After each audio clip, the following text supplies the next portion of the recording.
할렐루야. 우리 오늘 성경 본문의 말씀은 누가복음서입니다. 신약 성경 누가복음서 11장 13절입니다. 우리 한 절입니다. 함께 천천히 합독하도록 하겠습니다. 시작. 너희가 악할지라도 좋은 것을 자식에게 줄 줄 알거든 하물며 너희 하늘 아버지께서 구하는 자에게 성령을 주시지 않겠느냐 하시니라. 아멘. 살아계신 하나님의 말씀입니다. 네, 할렐루야. 오늘 이 시간 우리가 오늘 본문 말씀을 가지고 구하는 자에게 주시지 않겠느냐. 무엇을요? 성령을.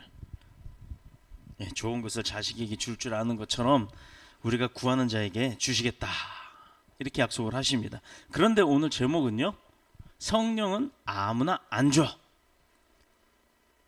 아무나 주지 않습니다. 이거는 구하는 자에게 준다라고 하는 오늘 성경 본문의 말씀을 가지고 성령은 아무나 안 줘라는 제목으로 함께 은혜를 나누도록 하겠습니다. 우리가 잘 아는 이스라엘 백성들은 노예 생활을 오랜 동안 했어요. 그래서 성령께서 모세라는 사람을 통해서 이제 이스라엘을 애굽에서부터 나오게 하는 엑소더스, 출애굽을 하게 하는 이 역사적인 사건이 있었고, 출애굽을 하고 난 그 이스라엘 백성들은 그 노예 생활에서부터 벗어나게 된 것을 기념을 하면서 7일간의 그 유월절을 마치는 일들이 있었습니다. 그리고 나서 유월절이 끝나고 나면 50일째 되는 날이 바로 오순절이라고 하는 그 절기로 지키게 되었는데요. 우리가 잘 알다시피 오순절은 그 이스라엘이 출애굽하여 50일 만에 그 시내산에 도착을 했고, 또 그 시내산 그곳에서 모세를 통해서 하나님이 십계명이라고 하는 그 율법을 받게 만드셨어요. 하나님과의 그 언약을 맺게 하였던 그 날, 그 시내산에서 그 십계명을 받게 되었던 그 언약의 날을 기념을 하는 절기가 바로 오순절입니다. 오순절. 그러니까 어떻게 쉽게 생각하면 돼요. 이스라엘이 출애굽하고 나서 50일이 지나서 오순절을 갖게 되었다. 그 오순절의 의미는 하나님과 우리 백성, 이스라엘 백성들이 그 언약의 말씀을 통해서 율법을 받음으로 인해 이제 계약이 맺어진 거, 그날을 기억하는 날이 바로 오순절이다라고 생각을 하시면 됩니다. 가끔 그 신학 공부하시는 분들한테 여기 구약학 하다 보면은 이거 물어보는 그 질문을 할 때가 있죠. 그러면 헷갈리는 게 절기가 너무 많아서 헷갈리는데 그냥 50일 지나서 오순절 이렇게 생각하시면 잊어먹지 않을 겁니다. 근데 그래서 그들은 이 날 오순절을 기념하는 의미로 처음으로 익은 열매, 첫 열매로 하나님 앞에 감사함을 드리는 그런 그 맥주감사절, 그렇게 해당하는 그런 절기에 포함한 날이에요. 자, 오순절은요, 영의 양식인 말씀, 그리고 육의 양식인 첫 열매를 거두게 된 것을 동시에 기념하는 날이기도 합니다.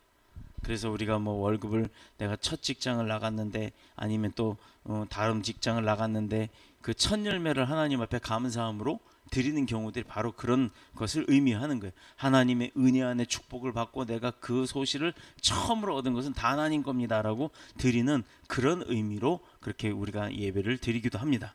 예물을 드리기도 합니다. 바로 그날에, 더군데 그 예물 드리는 날이 중요한 게 아니에요. 그날에 어떤 일이 역사적으로 일어났느냐, 그 오순절이라고 하는 바로 그날에 구하는 자에게 주시겠다 했던 그 성령의 역사하심이 바로 그날에 이루어졌다는 겁니다. 그래서 우리는 오순절을 조금 다른 말로 얘기하면 성령이 오셨네 하는 성령 강림절이라고도 부르고 있습니다. 자, 유월절이나 오순절이 그 이스라엘의 그 출애굽의 그 기원이 있다 그러면, 성령 강림절은 어디서부터 시작이 되느냐, 이제 좀 중요하겠죠. 이스라엘이 출애굽하는 날로부터 며칠 이렇게 해서 오순절을 따지잖아요. 그런데 성령 강림절은 그럼 과연 무엇을 기점으로 그날이 성령 강림이다라고 할 수 있느냐? 이것은요, 예수 그리스도께서 이 땅에 계실 때도 성령의 역사함이 있었지만 성령의 역사함을 누구를 통해 드러났어요? 예수 그리스도를 통해 드러났습니다. 그런데 그리스도께서 십자가에 달려 돌아가시고 사흘 만에 부활하시고 40일간의 사역을 하다가 하늘로 올라가실 때 우리들에게 뭐라고 약속을 하셨어요? 나는 지금은 가지만 내가 간 이후에 너희를 도울 성령을 보내주마라고 했단 말이에요. 근데 그게 성령이 대표적으로 지구상 어디 높은 곳에 뚝 떠 있어서 그냥 레이더 쏘듯이 전체 지구인들한테 이렇게 쭉쭉쭉쭉 막 일대 다수의 불특정 다수에게 이렇게 쫙 퍼주는 빗물 쏟아지듯이 그렇게 성령을 주는 것이 아니라, 성령이라고 하는 분은, 성령 한 분은 어떻게 오시느냐, 개개인의 1대1로 만남을 주신다 이 말이에요. 이게 굉장히 중요한 내용입니다. 이스라엘의 출애굽이 그 오순절의 기원이 있다 그러면 성령 강림절은 예수님이 죽은 지 3일 만에 부활하여 승천하시기 전 그 제자들에게 성령을 보내주시겠다라고 약속을 하심으로부터 시작이 된 거예요. 자, 그렇다 그러면 주님께서는 제자들과 3년이라는 시간을 동거동락을 합니다. 그러면서 성령에 대해서 여러 번 이야기를 해요. 특히 사도행전 1장 4절에서 5절의 말씀에 보면, 제가 읽겠습니다. 예루살렘을 떠나지 말고 내게서 들은 바 아버지께서 약속하신 것을 기다려라. 요한은 물로 세례를 베풀었으나 너희는 몇 날이 못 되어 성령으로 세례를 받으리라 하셨어요. 이렇게 기록을 하셨습니다. 그 말씀대로 예루살렘을 그래서 제자들은 떠나지 않았고, 약속하신 그 성령 받기를 사모하였던, 그렇게 사모하는 마음으로 기다렸던 제자들에게 오순절 성령님은 그들 가운데 오시게 된 거예요. 자, 근데 여기 중요한 게 있죠. 그냥 받는다라고 했으니까 그런가 보다 하고 떡 떨어지듯이 감나무 밑에 입 딱 벌리고 누워있어서 감나무 떨어지기를 기다린 것이 아니라, 이 제자들은요 성령 받기를 뭐 했다? 사모했다라는 거예요. 사모했다. 내가 방언 받기를 원해요? 그것도 성령의 역사함이잖아요. 귀신의 역사도 있습니다. 귀신 방언도 있으니까. 그런데 성령의 방언을 내가 받기를 원한다 그러면 방언 주세요라고 기도를 해야죠. 간청해야죠. 간구해야죠. 내가 원함이 있어야 그것을 받는다라는 거예요. 그렇기 때문에 오늘 제목대로 성령은 아무나 안 주는 거예요. 내가 원하지 않는데 주시는 게 아니란 얘기예요. 막 누구한테 줄 사람 없어갖고 지나가다가 야 너 성령 받아고 툭툭 주는 그런 게 아니라는 겁니다. 성령이라 하면 분명한 역사가 일어나는데 그게 나한테도 임할 수 있도록 역사함이 이루어지기를 간절히 원하는 바람이 있어야 그 성령이 나한테 온다는 거예요. 내가 원치도 않는데 성령 준다고 막 받는 게 아니라는 겁니다. 그렇다면 조금 화제를 바꿔서 생각해 보자 이거예요. 내가 내 삶 가운데 성령의 도우심 받기를 원해요? 그럼 내가 성령을 모시고 살아야 되잖아요. 나 성령 있다 없다, 아니 아예 없다라고 생각하고 인정도 안 하고 내 멋대로 막 그렇게 사는데 성령의 인도하심을 받을 수 있을까요? 없단 얘기예요. 내가 하고 싶은 건 막 하고 하나님이 원하는 거 하지 않고 하나님이 원하는 건 하지 않고 내가 하고 싶은 걸 그건 이렇게 절제를 하는 사람이어야 성령의 도우심을 내가 인정하는 거잖아요. 그래야 내가 성령의 인도함을 받죠. 그런데 그것은 제껴두고 하나님이 있다고는 알고는 있지만, 성령님이 돕는다라는 건 알고는 있지만 내 옆에 지금 당장 성령님이 함께 있다라는 걸 인정 안 하는 사람들이 있어요. 그런 사람들의 삶은 내가 하고 싶은 막가파의 삶이에요. 그렇게 해놓고 나서 자기 힘들어졌을 때 와서 성령님 도와주세요 합니다. 분명한 사실은 주님께서 분명히 약속은 하셨지만 그렇게 약속하신 것이 기다리고 구하는 자에게 주신다라는 거예요. 기다리고 구하는 자, 철저히 기도하면서 내가 그 성령 받기를 사모하는 자, 그런 자에게 주신다라는 얘기입니다. 그래서 아무한테나 성령은 주지 않습니다. 그래서 오늘 본문을 가지고 성령은 아무나 안 준다라는 제목으로 은혜를 나누려고 하는데, 자, 우리가 생각하기를 성령 강림을 불의 혀처럼 갈라지고 급한 바람처럼 생각하죠. 표현이 그렇게 되어 있으니까 마치 불의 혀처럼 강한 비바람처럼 그렇게 오는 것이 성령이다라고 이렇게 써 있으니까 그런 줄 안단 말이에요. 예루살렘을 떠나지 않고 성령 강림만을 기다렸던 제자들의 형편은 어떻게 보면 생각하지 못하는 거죠. 그 제자들이 어떤 상황이었는지도 모르고 성령이 그렇게 강하게 올 수 있었을까요? 예를 들어 내가 몸이 아파요. 지금 당장 쓰러져 내일 모레 병원에 가면 당장 수술해야 될 정도로 골골합니다. 그런데 그렇게 강한 성령이 확 불어오면 내가 그걸 다 받을 수 있겠어요? 받쳐서 날아가 떨어져 버려요. 그냥 죽을 수도 있는 거예요. 자, 그렇듯이 예수님이 십자가에 못 박혀 무덤에 묻히자 제자들이 어떻게 했다고요? 할렐루야, 놀렐루야. 야, 이제 예수님이 그 약속대로 부활하실 거야. 이제 돌아가시니까 3일만 기다리자. 이렇게 했나요? 그 믿음이 있었나요, 제자들에게? 아니란 말이에요. 십자가에 달리기 전에 이미 로마 병정들에 끌려다니는 그 순환을 받을 때부터 나 저 사람 모르, 나 저 사람하고 같이 다니는 사람이 아니오라고 다 거절하고 도망다녔단 말이에요. 갈릴리에서 떠나올 때만 해도 예수님이 왕으로서 정권을 잡으면 나도 그 중에 뭐 하나 얻어서 나도 뭔가 하겠지라고 하는 희망과 기대를 가지고 자기들끼리 높은 자리를 얻으려고 그렇게 경쟁을 하는 그런 심리가 있었고 다툼이 있었다라고 우리는 이야기를 많이 들었죠. 또 그렇게 배워왔습니다. 십자가의 결과는 그러나 결과가 엄청나게 극과 극이었어요. 처참하게 무너져 버렸다는 얘기예요. 그러니 자기 기대가 컸으니 실망도 크다는 얘기입니다. 여러분, 내가 될지 안 될지 모르는 일을 가지고 될 거다라는 희망을 갖는 건 좋습니다. 그런데 희망을 너무 과하게 갖지 마세요. 그게 그랬다가 안 되면 실망이 커지는 겁니다. 희망이라는 것은 그 일이 진행이 될 때 진행이 되어 가는 과정을 보고서 내가 어떤 것에 대한 결과치를 생각할 수는 있는 거지만 시작도 안 하면서 그거에 대한 희망만 이따만하게 갖고 있으면 결국엔요, 그 일이 진행하다가 삐걱하든가 힘든 과정에 빠졌을 때 실망해버리고 포기하게 되는 겁니다.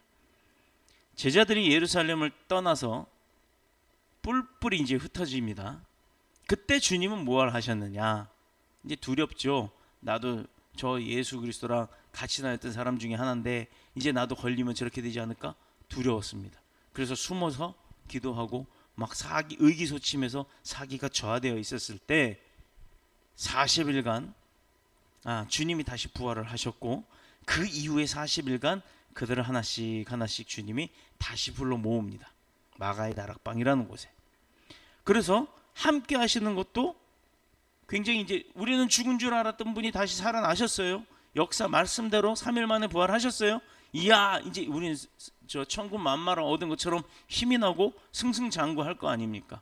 이제 기고만장해지기 시작했죠. 나가서 두려울 게 없습니다. 왜? 그분이 오셨으니까. 40일간 그들을 다시 모으시고 함께 하시는 것이 근데 영원토록 이루어졌던 게 아니라 잠깐의 날들이었어요. 우리가 생각해보면 달력에 지금 31일, 적으면 28일 이렇게 있지만 40일이라고 하면 한 달 보름 정도가 되는데 우리가 사실상 한 달 보름 금방 가지 않아요? 예수님하고 그렇게 기쁜 마음으로 막 즐기다 보면 부활해 하신 주님을 만나서 그렇게 있다 보면 40일이라는 시간은 금방 지나가 버리는 아주 짧은 시간입니다. 그런데 주님이 그 40일 만에 뭘 하셨어요? 보는 앞에서 하늘로 올라가십니다. 작별을 구합니다. 얘들아 안녕. 나는 이제 그냥 간다. 이러고 가신 게 아니라 가시면서도 얼마나 불쌍했는지 또 도망다니고 그럴 거 뻔히 아신 거예요. 그래서 뭐라고 약속을 하십니까? 성령을 너희에게 주겠다. 제자들은 예수님도 잃어버렸고 권력의 칼날이 시퍼런 그 공포 속에서 숨어 지내야 하는 삶이 다시 시작된다라고 생각을 했을 때 이제 제자들은 모든 걸 잃어버리고 더 이상 소망이 없는 그런 상황이 되었던 거예요. 더 살아갈 용기도 없고 그런 환경 속에서는 이제 모든 것이 끝났다라고 할 때 바로 뭐가 왔습니까? 성령 강림의 시계가 다가오고 있었던 거예요. 야, 이거 참 하나님은요 대단하지 않아요? 이거 끝났다라고 생각했는데 끝이 아니라 그때부터 다시 시작하시는 거예요. 근데 여기서 중요한 것은 무엇을 원하셨냐 이 말입니다. 주님이 이 땅에 오시기 전에 구약 시대에서는 장차 우리를 구원할 메시아가 올 것이라는 예언을 믿었어요. 그것만 바라보고 갔어요. 그 다음에 예수님이 오셨단 말이에요. 두 번째로는 예수님이 오시고 난 다음엔 예수님이 이 땅에 오셨으니 나는 살아났다. 이제 우리는 평화롭게 이제는 노예 생활에서 벗어나고 우리는 자유를 얻었다. 해방되었다라고 하는 그 소망을 갖고 살았어요.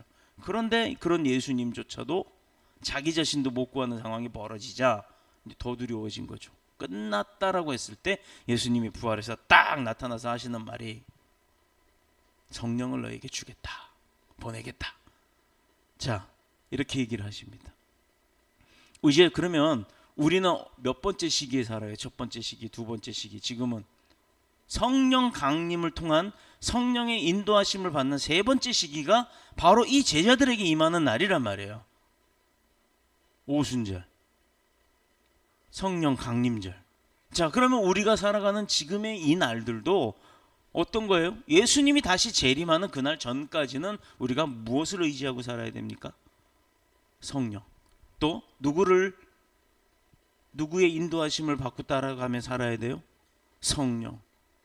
다시 말해서 예수님의 제자들에게는 일생에 가장 어렵고 가장 힘든 시기에 성령 강림을 체험한 거예요. 이거 뭐 얼마나 이건 뒤집어지는 일이죠. 자기 속에 있는 걸 다 보여주고 싶다고 칼로 짝지해서 그냥 확 껍질을 뒤집어 보이고 싶을 정도로 내 안에 계신 성령님이 이런 분이다라는 걸 증명하고 싶었을 정도의 아주 막강한 불같은 그런 성령의 역사함이 그들에게 있었다라는 겁니다. 왜? 어려웠을 때 도움의 손길이 오면 그것처럼 고마울 데가 없잖아요. 내가 몸이 아팠을 때 누군가가, 난 병원도 갈 형편도 안 되는 상황인데 누군가의 도움으로 인해 내가 수술까지 하고 싹 나음을 입었다 그러면 그 도움을 준 손길이 얼마나 감사합니까? 바로 이거예요. 내가 끝났다, 우리 인생 끝났다, 더더욱이 나는 12제자 중에 한 사람이었는데 이제는 난 들키면 간다 라고 생각했을 때 주님이 오시고 성령의 역사함을 줬다란 말입니다. 그 감사함이, 그 기쁨이 얼마나 클까요? 이건 겪어보지 않은 사람은 모르는 거예요. 그래서 떼굴떼굴 굴르고요, 뜨고 이러고 가면서도 하나 요만큼 솜털 하나도 다치는 사건들이 안 벌어지는 거예요. 수많은 사람들이 무릎 꿇고 앉아서 막 기도할 때 벌떡 일어나 빙글빙글, 그것도 고개 쳐들고 눈 감고 이렇게 그 자리에 서 있으면요, 술 먹은 사람 운주단사 갈 때 술 취했는지 안 취했는지 뭐 보고 아는 줄 아세요? 고개 들으세요, 두 팔 벌리세요, 그리고 앞으로 걸어보세요 하면 비틀비틀 돼요. 이거 맨정신에도 이러고 가려 그러면 흔들흔들 되거든요. 그런데 그런 정도가 아니라 눈도 감고 고개는 완전히 제끼고 두 팔 벌리고 뱅글뱅글 돌면서 그 많은 사람들 사이를 춤추고 다니는데 누구 하나도 그 엎드려 있는 사람들 손가락 하나를 밟지 않고 간다는 겁니다. 성경책 하나도 발로 안 차고. 대단하지 않아요? 이렇게 고개는 하늘을 보고 있는데 뒤통수에 눈이 달렸나? 바로 그런 것이 일반적인 사람들이 할 수 없는, 성령이 그 사람에게 기쁨을 줬을 때 그 사람이 그 기뻐 춤추는 모습이 그렇게 각양각색으로 나타난다 이겁니다. 보세요. 그 자리에 모인 곳에 성령의 역사함이 그 한 모든 사람들에게 다 임하는 건 줄 아세요? 아니란 말이에요. 간구하는 사람, 나에게 임하시기를 원하는 사람에게만 임해지는데 그 한 사람 한 사람한테 개인적으로 임하니까 각각의 모양새가 다 다르게 성령 체험을 한다라는 겁니다. 그거를 뭐라 그러면 안 돼요. 그거를 하나님 만나서, 성령님 만나서 그가 그렇게 기뻐하고 소통하고 있는 걸 갖다가 손가락질하면 안 되고 그걸 이상하게 보면 안 되는 거예요. 그들의 눈은, 그들의 귀는 막혀있기 때문에 그렇게 보이는 겁니다. 바로 그런 성령의 역사함이 우리가 지금 기도하면서 준비하는 목요 기도회를 통해서 일어날 줄로 저는 믿습니다. 하나님의 구원의 은총도 유대 땅 히브리 민족을 택하신 것도 그들이 대단해서가 아니었어요. 그들 진짜 말 많고 불평 많고 불만 많고 뭐 조금 하라고 하면 해, 그러다가 안 되면 실망해갖고 막 이씨저씨 하고 하는 그런 사람들이었어요. 그들이 대단해서가 아니라 오히려 가장 연약한, 어떻게 보면 집도 하나 없는 유목민이란 말이에요. 떠돌아다니면서 살아야 하는 그런 유목민에 불과한 족속이었기 때문에 하나님은 그들을 선택한 겁니다. 다 가지고 능력 있고 잘 배웠고 잘 먹는 사람들을 찾는 게 아니란 얘기예요. 그런 연약하고 부족한 이스라엘 가운데도 사회적으로는 가장 연약한 사람들이 바로 누구였느냐? 예수님의 제자였습니다. 그런 그들을 12이나 데리고 3년을 그 말씀을 주시고 가르치면서 하나님 나라를 증거하고 가르쳐 주신 분이 바로 예수님이에요. 아무 쓸데없는 그런 사람들을 12이나 데리고 그 가르친 말씀 중에 오늘 본문을 보시길 바랍니다. 너희가 악할지라도 좋은 것을 자식에게 줄 알거든.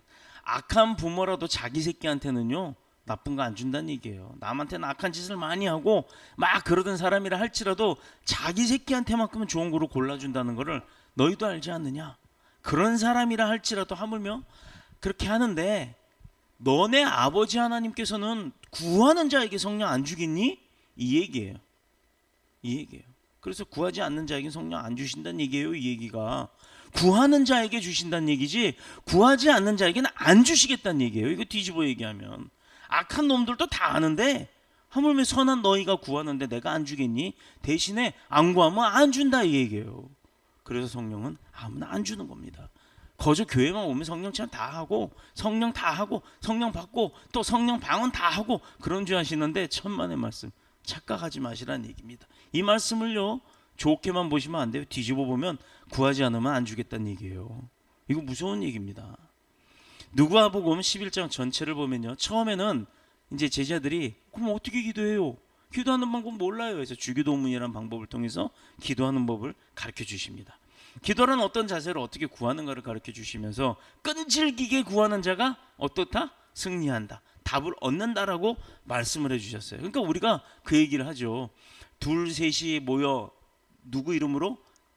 하나님의 이름으로 기도하는 자들, 내가 너희와 함께 하겠다 약속을 하셨잖아요. 그러니까 우리가 그렇게 주님의 이름으로 놓고 기도합니다. 그 말씀 내가 붙들고 갑니다. 아버지, 우리가 주님의 이름으로 이 자리에서 기도하니까 응답해달라고, 우리와 함께 해달라고, 그 얘기 아버지가 한 말 갖다 붙들고 가는데 그거 안 지켜주실 분이 어디 있습니까?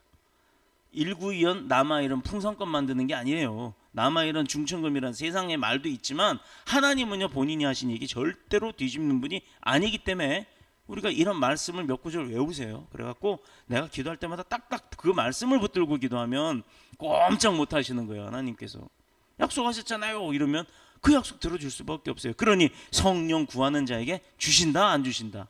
주신다. 어떻게 구해라? 간절히 구해라. 사모하는 마음으로. 사랑하는 마음이 아니에요. 사모하는 마음입니다. 사랑은요, 대상이 있고 조건이 있어요. 아, 나 저 남자 잘생겼고 저 여자 예쁘게 생겼고 그래서 같이 결혼하고 싶어 하는 건 그냥 에로스적인 사랑이에요. 그러나 사모라는 것은 조건이 없습니다. 그냥 좋아요. 그냥 주고 싶고 그냥 뭐 함께 하고 싶고 그냥 따라다니고 싶고 그냥 그분을 닮고 싶고 하는 거, 이건 사모라고 표현을 하는 거예요. 그래서 우리가 사랑과 사모는 표현을 달리해야 됩니다. 특히 믿음을 갖는 사람들은요, 사모하면 달리게 다른 마음으로 표현을 해야 되는 거예요. 그래서 본문에서 기도를 구하는 자에게 반드시 성령 주시겠다고 하는 말씀과 더불어서 뭐 했어요? 또 응답받는 기도. 그래서 그 응답받는 기도, 우리 지난번에 그 설교 때 응답받는 기도라는 제목으로 설교를 했잖아요. 기억나시죠? 기억 안 나요? 지난주 금요일이 응답받는 기도였어요. 우리 철야 예배는 이게 수요 예배, 주일 예배, 철야 예배 이 말씀이 계속 이어져 가는 거예요. 이게 뭐 절은 뭐 누가복음이었다가 막 여기저기 왔다 갔다 하긴 해도 이게 다 연관을 가지고 설교를 하기 때문에 가만 들어보면 이게 다 이어가는 겁니다. 다 이어가요. 이게 전혀 남의 나라 이야기처럼 생각하시면 안 돼요. 자, 그래서 반드시 성령을 주시겠다고 하는 그 말씀과 더불어 성령을 주시는 것과 더불어 플러스 보너스로 뭘 주시느냐? 응답받는 기도의 능력. 그것이 바로 권세예요, 권세. 그 능력을 소유한 자가 어떤 능력과 권세를 가지고 세상과 그 악한 대적, 우리를 끌어내리려고 하는 그 대적의 사단들을 물리칠 수가 있느냐?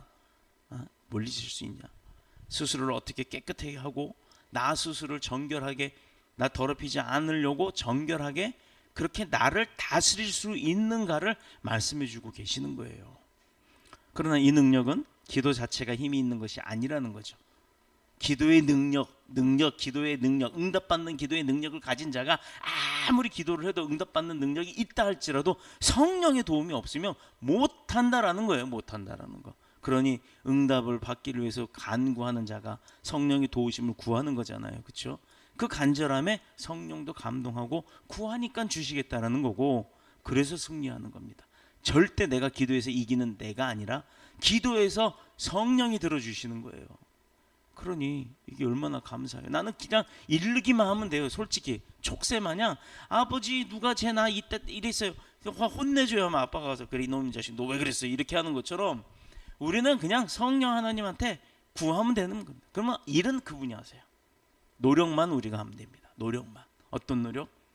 회복시키려고 하는 노력, 건강해지려고 하는 노력, 믿음 쌓으려고 하는 노력. 그러면서 빠지지 말아야 될 것은 붙드는 기도. 그 기도 요 3박자가 맞으면 성령의 도우심이 우리를 지켜주신다라는 겁니다. 기도만 한답시고 앉아서 와가지고 아무것도 안 하면서 그냥 꾸벅꾸벅 이러다 꾸벅 졸다 가버리면 그 사람 그 시간 뭐 하려 나와요? 뭐 하려? 그냥 잠이나 자지. 아무 의미 없잖아요. 왔으면 만나야 되고, 안 그래요? 내가 누구랑 약속을 했잖아요. 커피숍에서 누구 만나기로. 그러면 거기 갔으면 커피 먹고 물만 먹고 가지요예요? 아니잖아요. 목적이 뭐예요?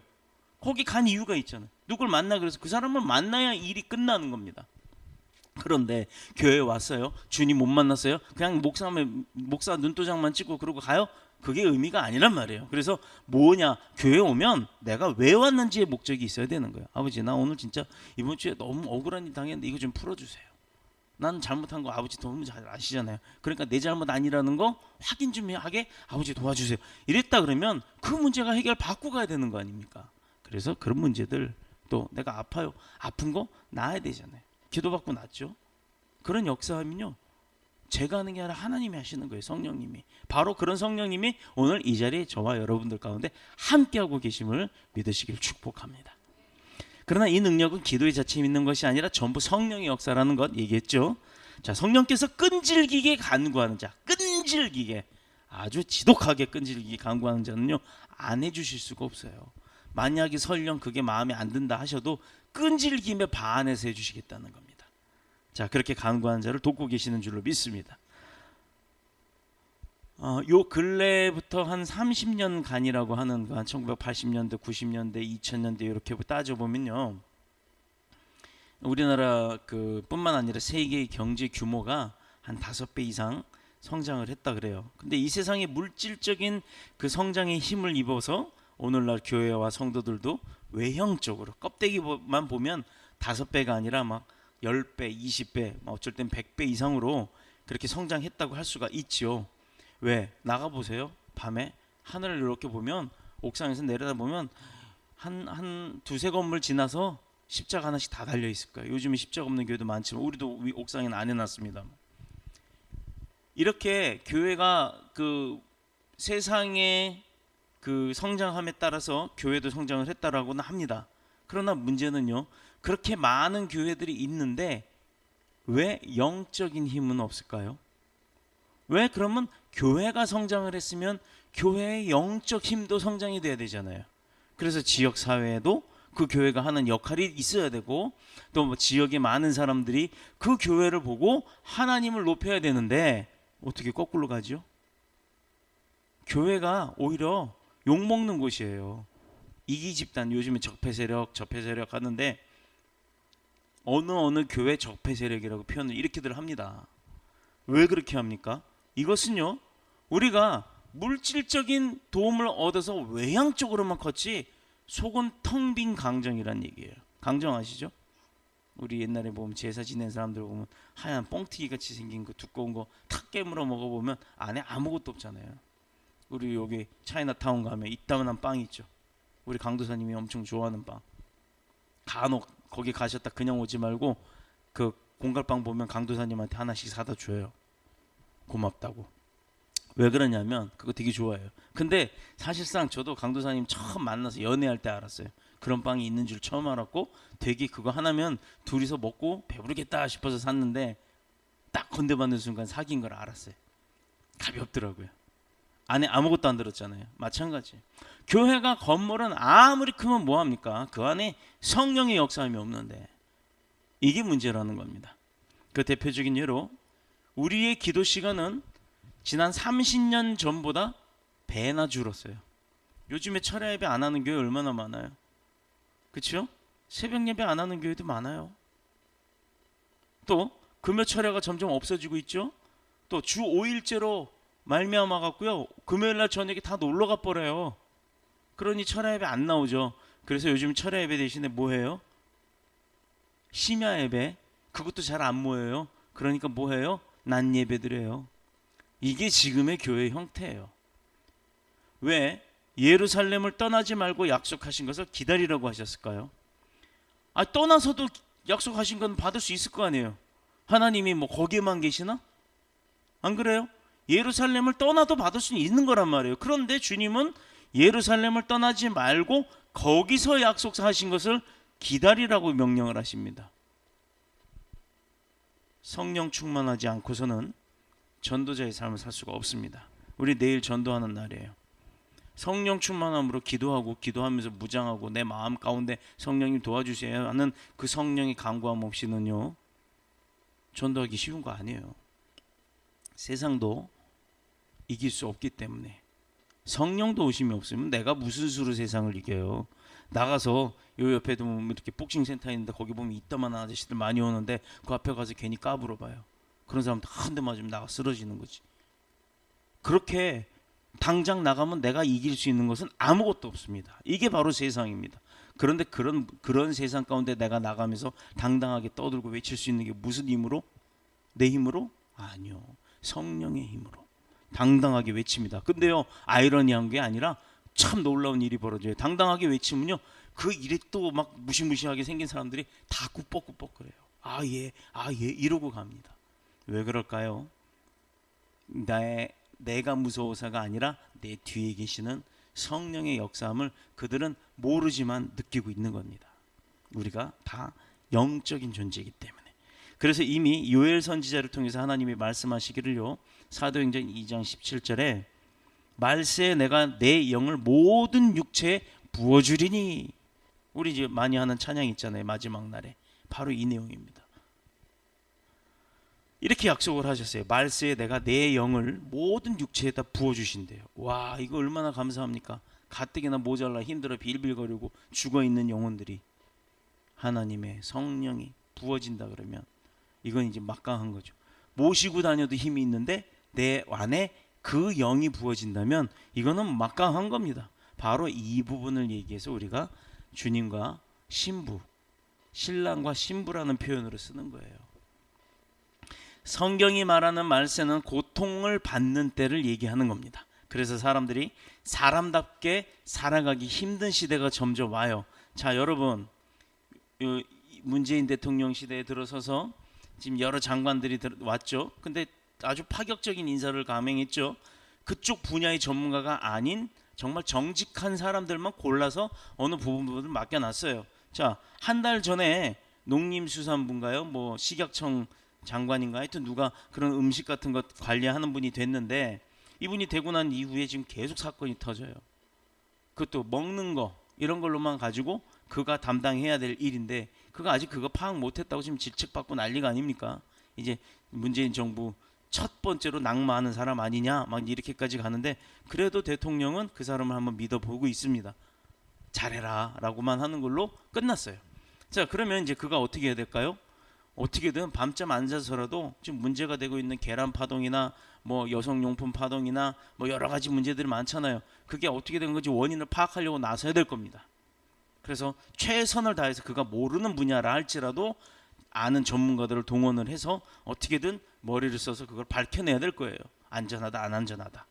자, 그러면 이렇게 가면 갈수록 먹거리, 우리가 먹는 것 가지고 지금 바로 전 단계 그 장마철에 폭우 쏟아지는 것, 그리고 장마가 끝난 8월 달에 하루 걸러 비가 왔어요.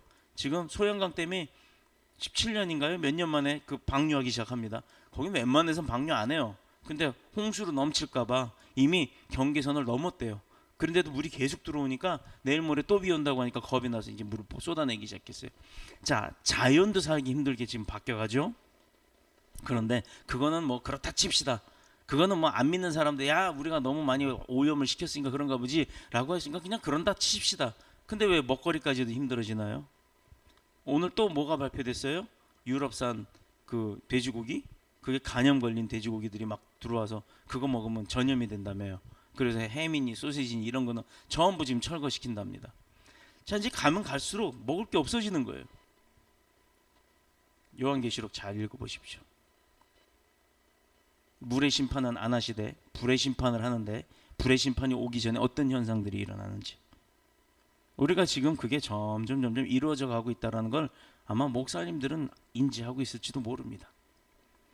자, 과연 오늘 이렇게 사람이 사람답게 살아가기가 어려워져가는 힘든 시대임에 믿음으로 살기는 더더욱 어려운 시대가 되어가고 있다라는 겁니다. 그러니 지금 이 시간에 놀러 가지 않고 어디 그냥 뭐 불금 뭐 불타는 금 자기를 태우러 가지 않고 이 자리에 나와서 진짜 주님의 말씀 두 눈 졸린데도 그냥 꾸벅꾸벅 눈 동그랗게 뜨고 이렇게 말씀 듣는 여러분이 얼마나 귀하고 복된 사람들인지 주님은 아세요. 주님. 과연 오늘 우리의 시대야말로 그 누구도 성령 충만하지 않고는요 바로 살아갈 수 없는 시대인 줄로 믿습니다. 그래서 하나님은 남녀노소를 막론하고 모든 종들에게 성령으로 충만하게 하겠다라고 약속을 오늘 사도행전 2장 17, 18절을 통해서 하신 겁니다. 오늘 본문에서도 분명히 말씀하시는 것이 있는데 세상에 아무리 악한 부모라도 자기 자식엔 좋은 거 준다 이 말이에요.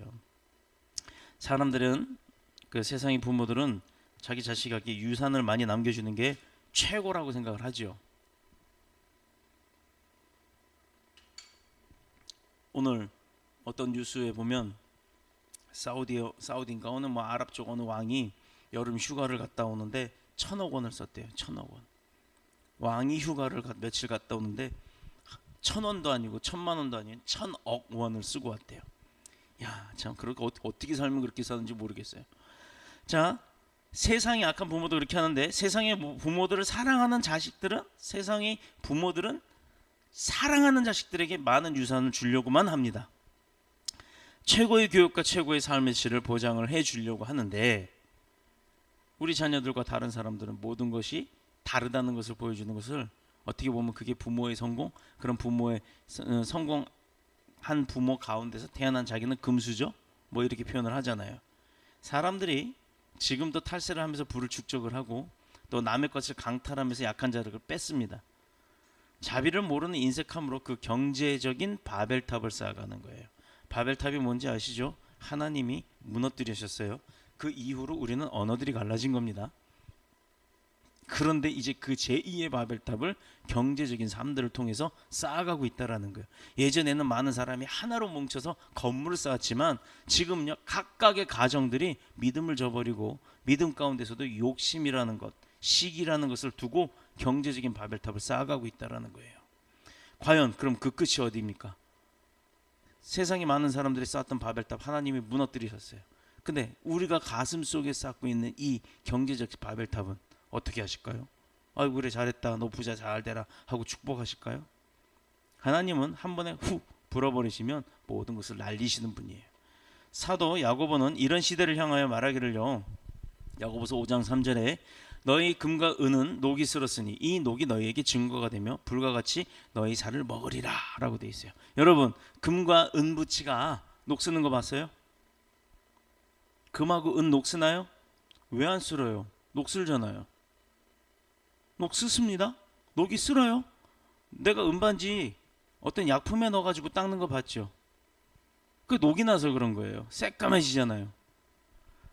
자, 마지막에 의미심장한 말을 덧붙이고 있어요. 너희가 말세에 재물을 쌓았도다. 이야, 너네가 말세에 재물을 쌓았도다 이렇게 얘기를 해요. 이거 충격적인 말이에요. 왜 그러냐? 분명히 하나님의 의도는요, 말세에 성령으로 모든 육체에 충만케 해주신다고 했는데 이 사람들은 말세에 한 일이 성령 강림을 요구한 게 아니라 그것을 사모한 것이 아니라 재물 쌓는데 온 정성을 다했다는 얘기예요. 자, 이 사람이 바로 어떤 사람이에요? 성령은 아무나 안 주듯이 성령 받지 못하는 사람들이 되는 거예요. 하나님을 바라보고 주님의 역사심이 내게 있기를 간구하면서 믿음 생활을 열심히 해야 되는데 그거는커녕 예배도 안 나오고 철야도 안 나오고 그나마 수요일도 안 나오고 뭐해요? 놀러 다니면서 또 자기 일한다고 일 때문에 예배도 못 나가면서 그렇게 돈 버는 데만 경제적 바벨탑 쌓는 데만 최고로 우선을 했던 사람들이 바로 이 사람들이랍니다. 성령을 아무나 받지 못하는 사람들. 자, 성령으로 충만해. 이게 제가 하는 얘기가 아니잖아요. 성경에 분명히 그렇게 써 있잖아요. 성령으로 충만해야 사람 구실할 수 있고 성령 충만해야 하나님의 능력이 나에게서 나타나는 거예요. 근데 하나님의 뜻에 순종을 할 수가 있죠. 그래야. 그런데 성령 충만을 하지 못하면 마귀 세력을 이길 수가 없잖아요. 어떻게 돼요? 결국은 마귀의 추종자가 되진 않더라도 마귀에게 끌려가는 상황은 벌어지는 게 이게 진실입니다. 자, 그러면 사람들이 왜 그렇게 재물에 집착을 할까요? 인간 생존의 최고의 수단이 재물이에요. 돈, 물질. 우리 그 지강원이라고 하는 그 사람이 범죄자가 그 소리 했죠. 유명한 소리가 있습니다. 유전 무죄, 무전 유죄. 돈이 있으면 죄가 있어도 죄가 없고 돈이 없으면 죄가 없어도 죄가 있다 이 말이에요. 자, 보세요. 돈이 많으면 유명한 변호사를 쓰든 뭐를 하든 어떻게든 해가지고 죄가 있음에도 하여튼 뭐 증거를 만들어서 하여튼 그 사람들이 자기를 변호를 잘해서 죄가 없게끔 만들어준다 이 말입니다. 이 사람은 그렇게 얘기를 하는 거예요. 저는 이 말 해석하기를 돈이 있으면 사람 행세할 수 있고 돈 없으면 죽은 목숨이다. 뭐 이렇게밖에 안 들려요. 요즘요 달러나 유로나 뭐 그 주가니 뭐 오일이니 금값이니 뭐 여러 종류, 심지어 요즘에는 실제 있지 않는 가상화폐라고 하는 뭐 비트코인, 예, 뭐 그거 뭐 이렇게 해서 한마디로 돈 되는 것들이 온 세상, 온 인터넷 사이버 공간까지도 나타나서 이제 막 춤을 추고 다닙니다. 안 그래요? 여러분, 여러분과 제가 살고 있는 이 시대가 지금 겪고 있는 일들이에요. 달러 어쩌고 뭐 유가가 어쩌고 뭐 거기에 따라서 유가가 뭐 어디가 얼마 올라가면 동네 기름값이 오르락 내리락 막 하잖아요. 그러면 차 타고 다니는 사람들 버스 탄다 어쩐다 막 이런 소리 나오죠. 바로 이것은요 우리가 살아가는 현 시대에서 접할 수 있는 일들인데, 이제는 가상의 공간, 가상화폐까지 생겨서 이렇게 막 온갖 경제적 바벨탑 쌓는데 춤추는 일들이 한두 개가 아닙니다. 한두 개가. 그때마다 수천 수억의 사람들이 고통을 받고 쓰러져요. 누구 잘 되는 사람이 있으면요 분명히 잘못된 사람들이 있는 거예요. 원인은 바로 말세 재물을 쌓는 데만 치중하기 때문입니다. 재물은 사람이 살아가는데 반드시 있어야 하는 것은 맞습니다. 그렇지만 그 재물이 우리 생명을 지켜주는 게 아니에요. 재물이 아무리 많아도 그 영혼을 구원할 수가 없어요. 또 재물이 아무리 많아도 그 재물 가지고 행복할 수는 없습니다. 오히려 그 재물이 많은 사람들을 저는 잘 아는데, 많이 알아요. 근데 그 사람들이 결코 행복한 거 못 봤어요. 없는 사람들이 오히려 단칸방에서 김치찌개 밥 말아 먹더라도 그 사람들이 행복합니다. 그 많이 쌓았다고 하는 그 재물들이 오히려 암세포처럼 그 주인들의 살을 먹어 들어간다고 해요. 자기는 모르는 거예요. 그러면서 어느 순간 자기가 죽을 때쯤 되면 후회합니다. 저거 내가 한 푼도 못 가져가는 건데 뭐하러 저러고 살았나. 그것이 말세의 고통에서 자기 자신을 지켜줄 것이라고 믿기 때문에 그 사람들은 그렇게 열심히 돈을 버는 겁니다. 근데 정작 그 돈 열심히 벌어서요 자기 쓸 때쯤 되면 자기는 죽어요. 그러면 자식들이 찢어갔죠. 자식들은 꽁꼬로 돈 생겼잖아요. 흥청망청 쓰다가 자기 원래 살던 삶도 깨져버립니다. 자, 어저께 미국에서 그 미국 전역에서 파는 무슨 복권이 당첨이 됐는데 53살짜리 여자, 그 병원에서 이렇게 청소 일을 하는 여자 직원이 1등 당첨 단 한 사람이 된 거예요. 그래서 금액이 뭐 5천 몇백억이래요.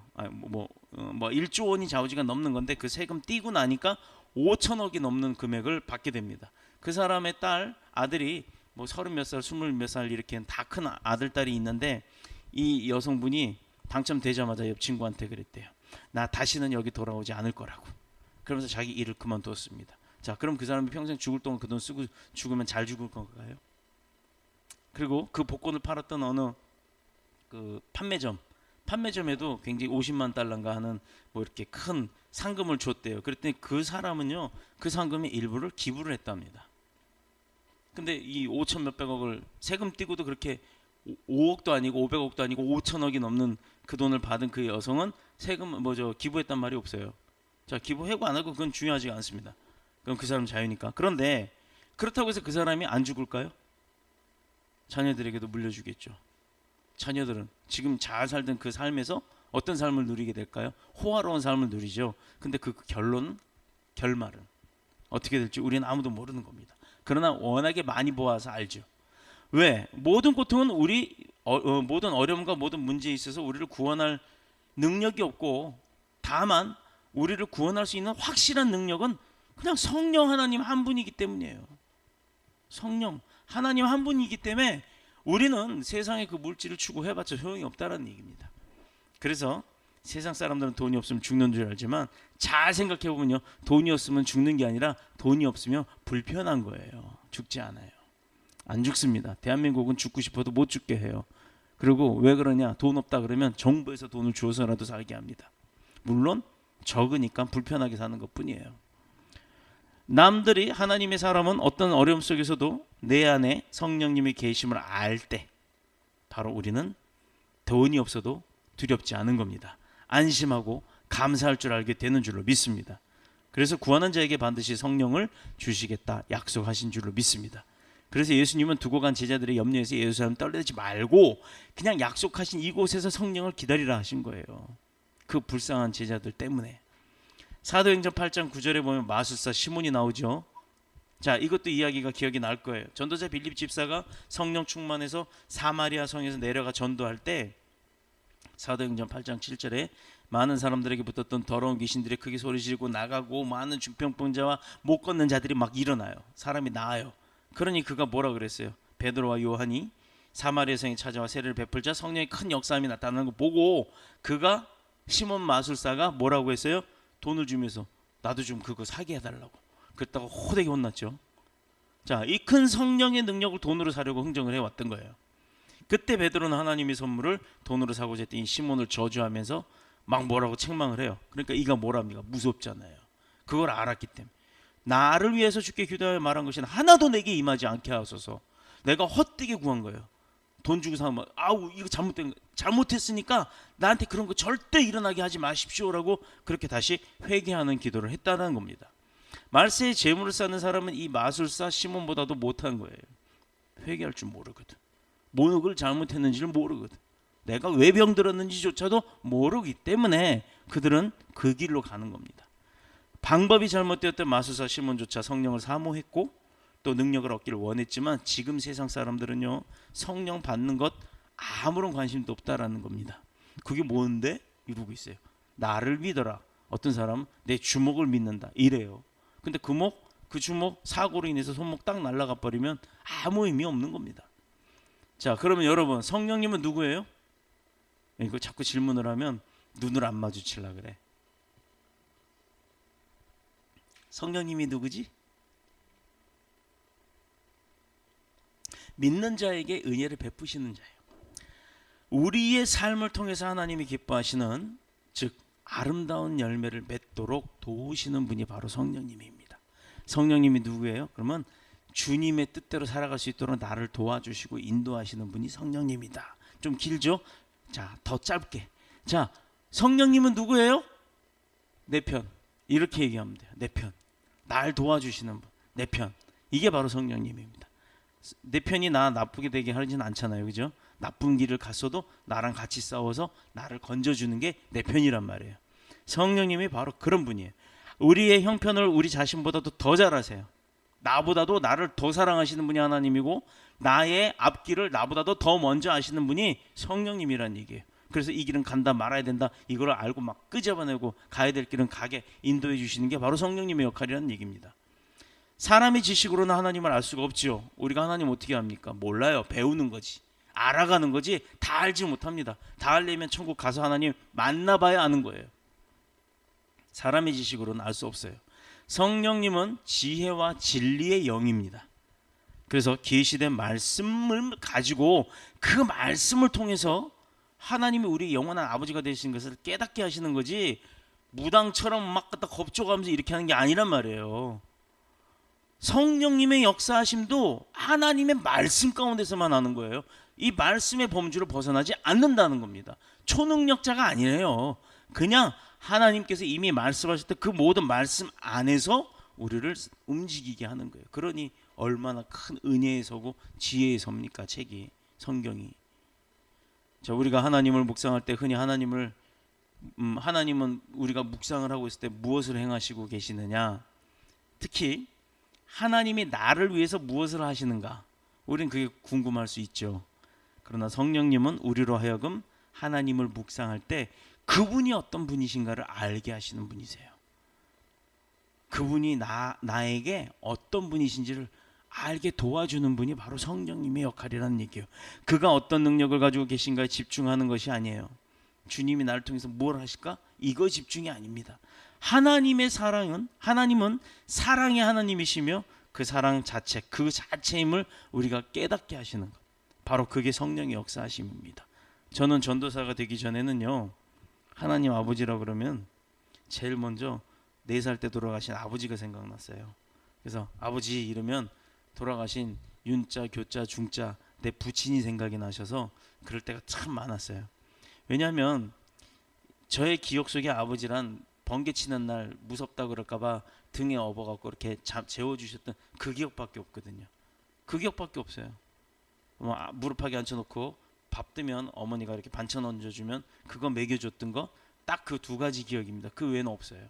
가끔 아버지 오토바이 그 뒤에 이렇게 붙들려서 여기 타고 다녔던 그건 생각이 나는데 너무 어렸을 때라 뭐 정확하게 기억이 나지 않습니다. 어떻게 보면 아버지의 사랑을 알기 전에 너무나도 일찍 돌아가셨기 때문에요. 그래서 기억이 없어요. 그래서 나는 기도 중에 그런 아버지 말고 하늘에 계신 아버지라고 따로 했어야 돼요. 항상 아버지 이러면 자꾸 그 아버지가 생각이 나서 그 의도적으로 바꿉니다. 하늘에 계신 나의 아버지 이렇게 바꿨어요. 제가 여러분에게 좀 물어볼게요. 첫째, 하나님은 여러분을 사랑하고 계십니까? 자, 주가 여러분이 아니에요.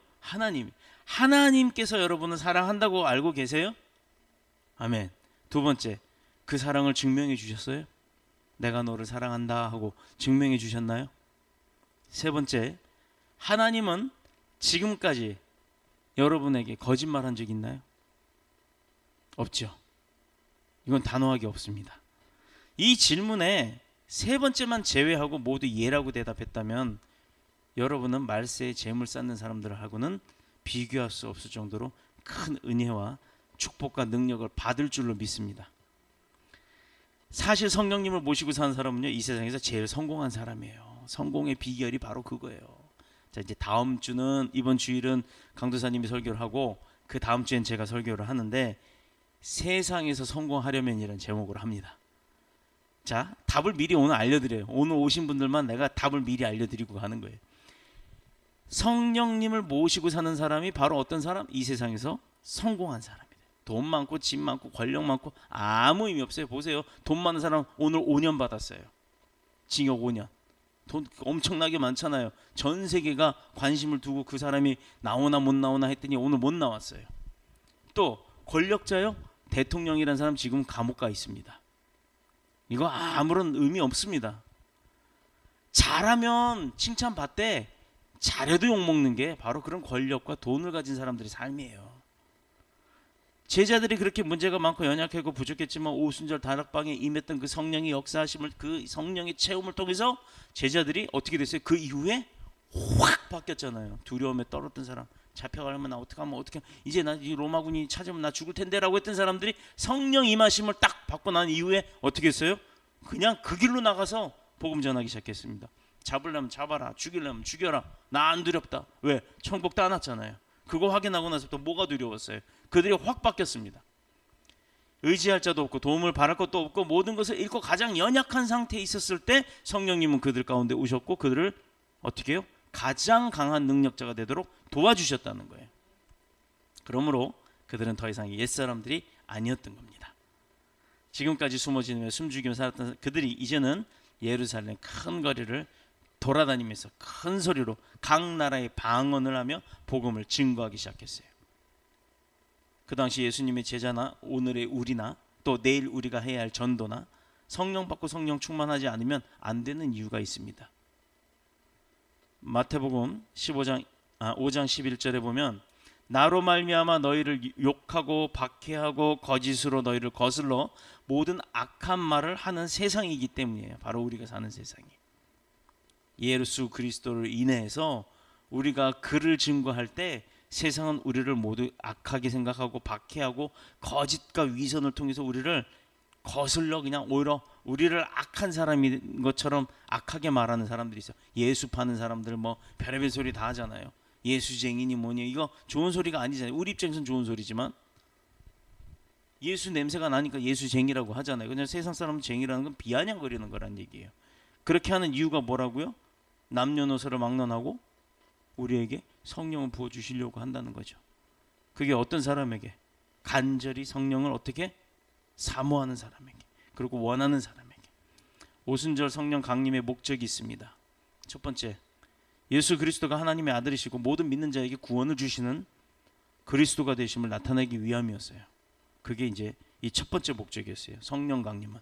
두 번째가 주님의 몸된 그 교회를 이 지상 가운데 우리 교회처럼 막 생겨나게끔 그렇게 하시기 위함이었고, 세 번째가 하나님의 자녀된 성도 한 사람 한 사람 모두가 주님의 몸된 교회를 이루는 공동체 모임의 지체가 되게 하시기 위해. 그러니 한 사람 한 사람이 얼마나 귀하고 복된 건지 아세요? 오늘 특히 이 자리에 나오신 분들 바로 그렇게 주님이 인정하고 주님이 축복하시는 줄로 믿습니다. 구약시대는 성도에게 잠시 머물다 떠나갔죠. 이제 신약 시대입니다. 신약의 교회 시대는 우리가 그리스도의 몸을 이루는 지체가 되었기 때문에 이제 그 지체 안으로 들어오시는 거예요. 우리가 그리스도의 몸이 되었기 때문에 우리 안에 거하시는 겁니다. 이래서 건물이 아니라는 거예요. 교회는 이래서.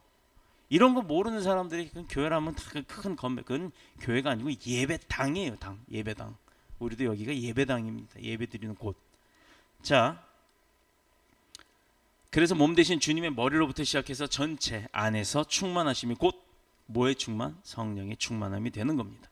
부모가 자식에게 좋은 것 주는 이유, 왜냐하면요, 그 자식은 부모보다 약하잖아요. 그러니 그 자식보다 강한 부모가 돌보면서 약한 자녀에게 좋은 것만 주는 거예요. 엄마가 이건 김치 먹여야 돼요. 근데 김치 매우니까 막 물에 씻어주기도, 옛날 엄마는 자기가 쭉쭉 빨았다가 그거 빨아가지고 매운 거 다 빨아먹고 김치만 주고 이렇게 하기도 했습니다. 이것은 약하기 때문이에요. 약한 자를 보호해야 되기 때문에. 하나님도 우리의 연약함을 너무너무 잘 아세요. 그렇기 때문에 우리를 돕는 성령님, 이제 막 우리가 원할 때마다 도와주시는 그 성령님을 이제 붙여주신 줄로 믿습니다. 아멘. 이제 여러분 아멘 했잖아요. 그러니까 간구했잖아요. 내 마음에 소망이 있잖아요. 또 희망이 있잖아요. 그러니 이제 하나님 앞에 매번 구하세요. 다 이루어지는 줄로 믿습니다. 왜? 기도하는 자에게 물질을 주신다고 약속하지 않으셨어요. 기도하는 자에게 집 준다고 약속하지 않았어요. 집 달라고 기도하는 거 틀렸다는 얘기입니다. 돈 달라고 기도하는 거 틀렸다는 얘기입니다. 아무리 그렇게 기도해봤자 안 주세요. 성령의 역사하심을 구하세요. 그래야 성령의 역사하심을 통해 내가 움직일 때 그 일들이 이루어지는 줄로 믿습니다. 능력 주신다 아니하시고 우리의 소원을 이루어 주시겠다고 약속하지 않으셨습니까? 그렇게 약속하셨어요. 그러니까 우리가 뭐라고 기도를 해야 돼요? 물질 달라, 능력 달라가 아니에요. 내 안에 성령의 역사심이 있게 해달라. 나를 사용해달라. 나와 동행해달라. 이렇게 기도를 하셔야 합니다. 그런 것보다 더 좋은 성령님, 우리가 구하는 물질, 권능, 이거보다 뭐 권력 이런 것보다 더 좋은 성령을 보내주신다고 했어요. 이거 만병통치약이라고 하는 것처럼 우리가 원하는 것은 하나님의 뜻에만 맞으면 다 해결해 주시는 슈퍼맨과 같은 역할에 성령이 우리에게 계시다라는 겁니다. 약한 사람도 자식을 위해 좋은 것 주는 것, 악한 사람도 그러는데 하나님이 어찌 사랑하는 자녀된 우리에게 물질만 주신다고 하시냐 이 말입니다. 성령님은요, 지금도 약속의 말씀을 붙잡고 기도하는 자들에게 세상을 이기는 능력이 되시는 줄로 믿기 바랍니다. 지금도 기도하는 자에게 마귀의 세력을 결박시키고 또 하나님의 능력을 나타낼 수 있도록 성령으로 충만케 하심을 믿는 저와 여러분이 되시기를 축복합니다. 가장 어려울 때, 내가 힘들 때, 지쳤을 때 언약의 말씀을 붙들고 교회를 떠나지 아니하고 기도하면 아버지 하나님은 우리에게 가장 좋은 것으로 충만케 화답하신다. 오늘 본문을 통해 약속하고 계시는 줄로 믿습니다. 주님께서 주시는 성령의 능력 가운데 평안을 누리시는 저와 여러분이 되시기를 그리스도이신 예수님의 이름으로 축복합니다. 축원합니다. 자, 우리 이제 기도하도록 할게요. 주의 집에 영광이 가득해